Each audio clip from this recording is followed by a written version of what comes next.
YS వివేక హత్య case దర్యాప్తును వేగవంతం చేసేలా చర్యలు తీసుకోవాలని ప్రభుత్వాన్ని వైఎస్ సునీత విజ్ఞప్తి చేశారు. ఈ ఉదయం అమరావతిలోని సచివాలయంలో ఏపీ హోంమంత్రి అనితతో సమావేశమైన సునీత ఈ మేరకు విజ్ఞప్తి చేశారు. ఇప్పటికే చాలా ఆలస్యమైందని, న్యాయం చేయాలని అభ్యర్థించారు.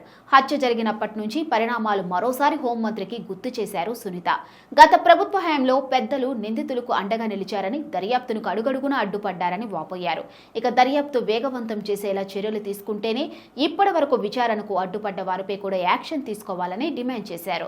5 ఏళ్లుగా దర్యాప్తును వేగవంతం చేసిన విచారణ అధికారులపై, సాక్షులపై కేసులు పెట్టి బెదిరించే ధోరణితో కొందరు వ్యవహరించారని, వారిపై కూడా చర్యలు తీసుకోవాలని హోంమంత్రి అనితకు సునీత రిక్వెస్ట్ చేశారు.